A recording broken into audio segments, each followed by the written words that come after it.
Good evening, everybody. It's a warm welcome to everyone in Ireland who's come on. My name is Alan Wherry. I live in New York, but I'm in Florida at the minute. You may see the reflection of a few palm trees in the background. So, Stefania, are you new to Sahaja Yoga meditation? Maybe you can just make a comment and let me know, and then we'll begin.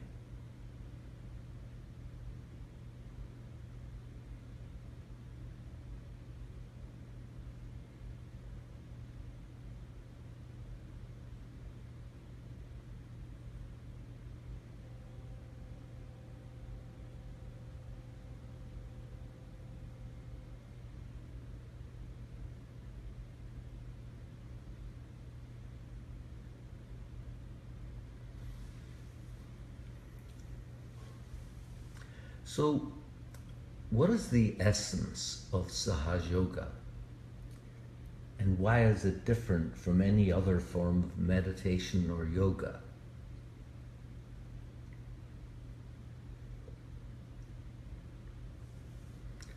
It's a very big topic, and in the time available, I can only really cover it very superficially. But let me say this. In every human being, in the sacrum bone, the sacrum is the big triangular bone at the base of the spine. And the word sacrum comes from Latin and it means holy. So in this bone, there is an energy, a feminine energy, and she's known about in nearly every culture of the world. So she has different names. For example, Kundalini. Kundalini means coiled. And she's often shown as a snake, coiled up. Now the snake is a symbol of regeneration.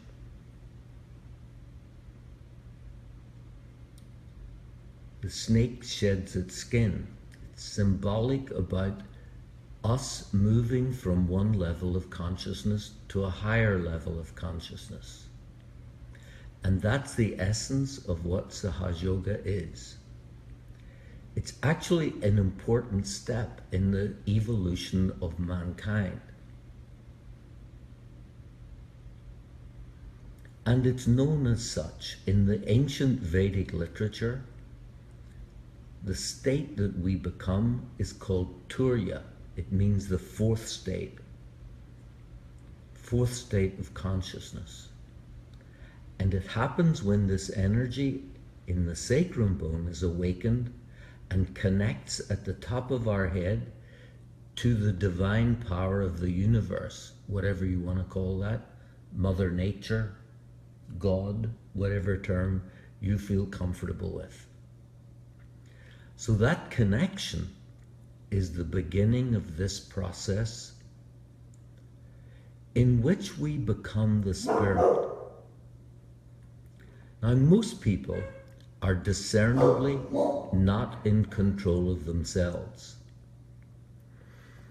They're at the mercy of their ego and their superego, their conditionings. So you'll see this all around you. And I won't elaborate. But when we become the spirit, the ego and the superego takes a back seat and we change. And it's not like black changing to white. It's a process that happens for the rest of our lives. But the awakening of this energy is the key. So for people experiencing this for the first time, let's try this. If you're sitting in a chair, just sit with your feet slightly apart, take your shoes off, and open both the palms of your hand on your lap, pointing palm up. So close your eyes and let your attention drift inside.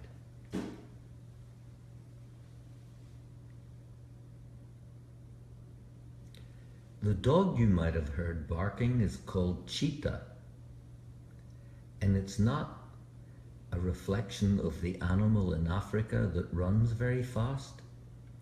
It's spelled C-H-I-T-A, and it's Sanskrit for attention.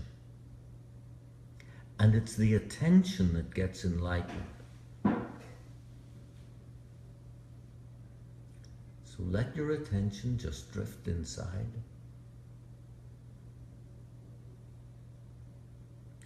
And the key thing is that you have to desire it.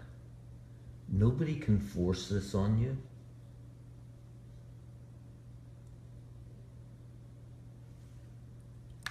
So take your right hand and put it on your heart.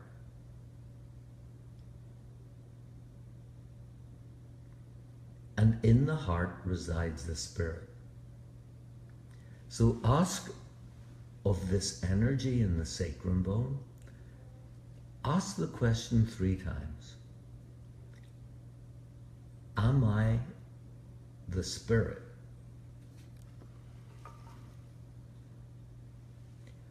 Am I the spirit? Am I the spirit?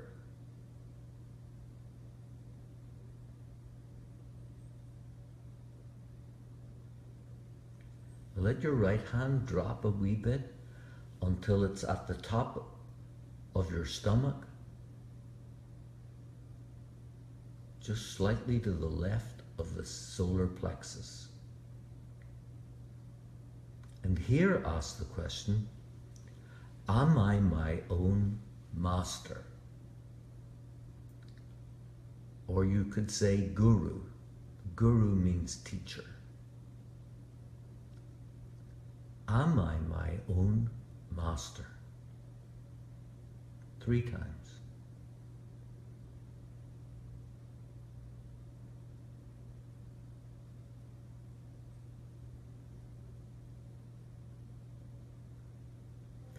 And then let your hand drop again until it's at the bottom of your torso on the left side, and hold this quite firmly.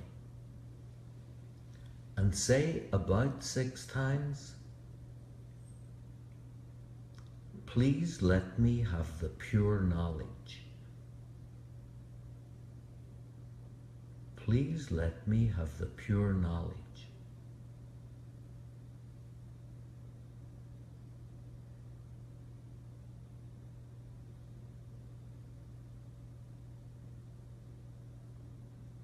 So what is this pure knowledge? It's the knowledge of the Spirit. All the things that we recognize in each other,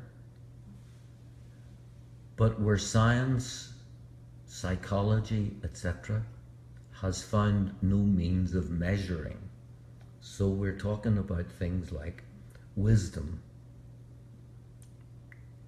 intuition, compassion,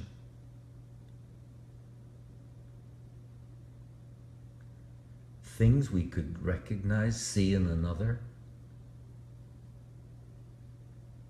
there are very few books on how you could improve these sorts of qualities, which actually are innate.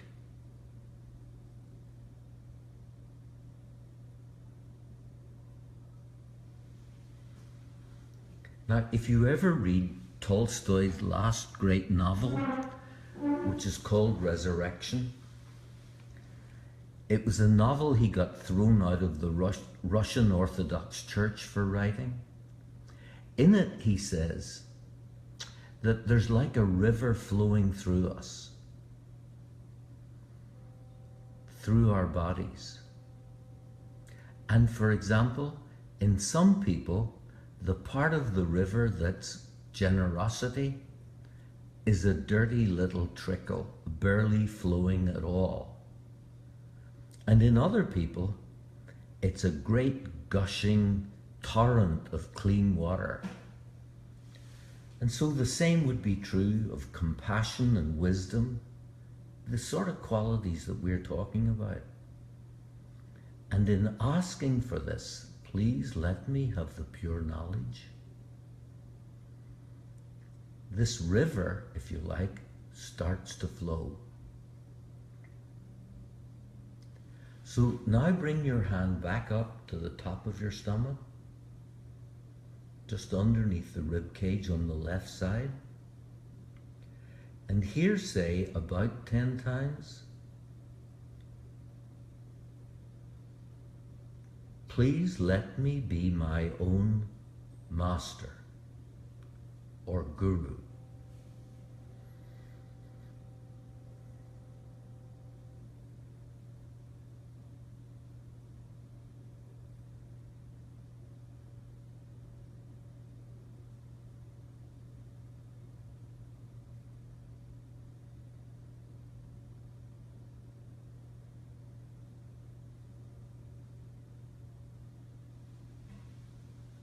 Maybe you can see that as this pure knowledge starts to manifest,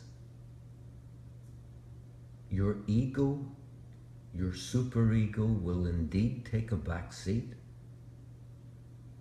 and these qualities of the spirit will show up in your day-to-day life. So bring your right hand onto your heart. And of course, in the heart resides the spirit. For we are not just this body, the blood and bones. We're not just this mind, this intelligence. If you strip all of that away, what's left is spirit. It's the eternal self. It's a reflection of the divine. So here we say about 12 times, I am the spirit.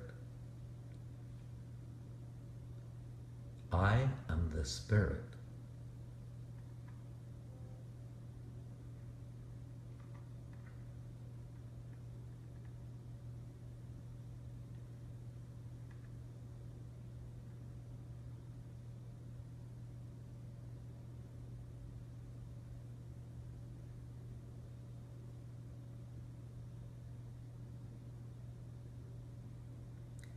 Then take your right hand to where your neck joins the shoulder on the left side and turn your head to the right.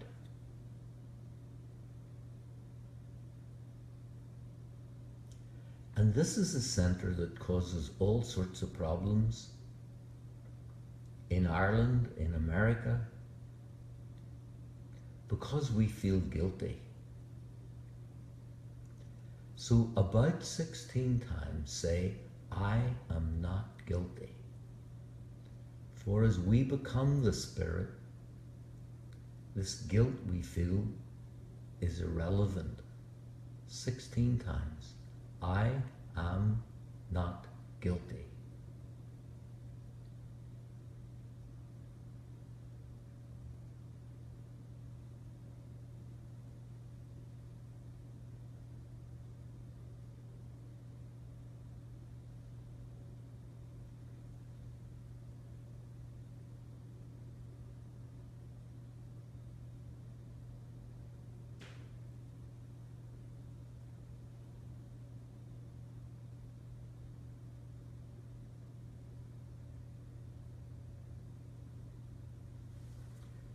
Now take your right hand and put it flat across your forehead.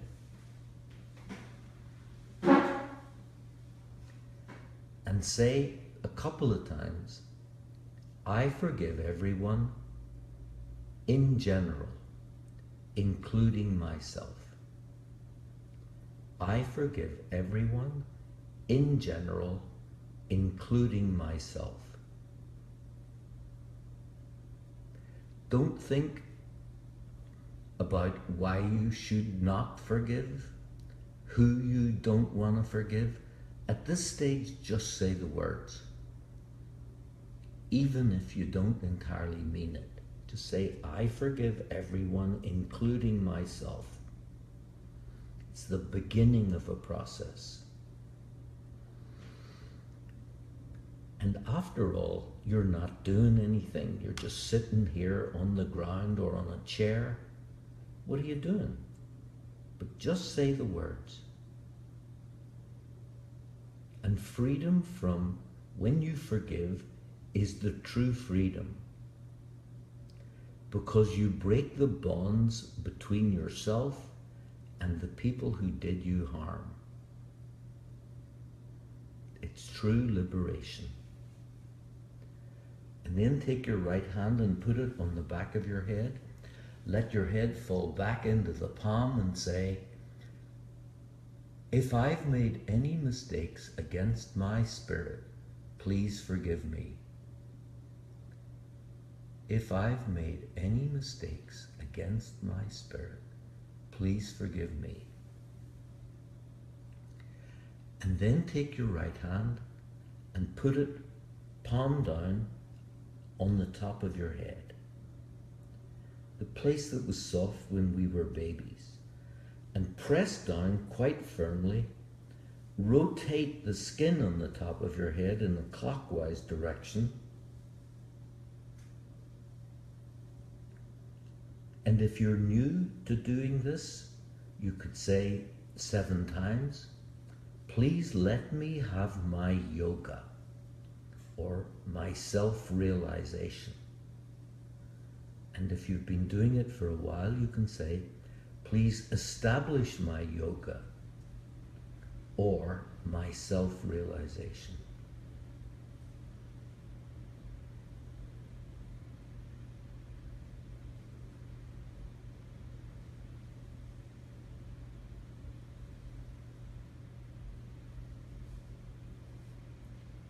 When you're finished, put your right hand back on your lap, palm up, and I'll play some more of this Indian classical music while we meditate for a few minutes.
So let's just keep our attention above our head for one more minute.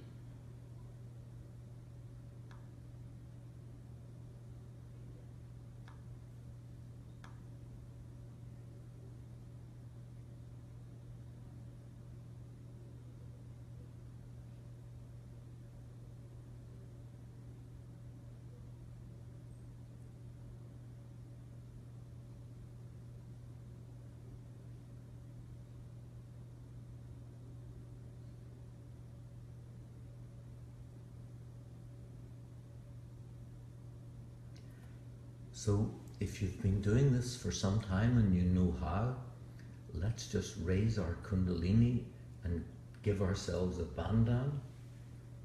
If you don't, just keep your palms up on your lap and your attention at the top of your head.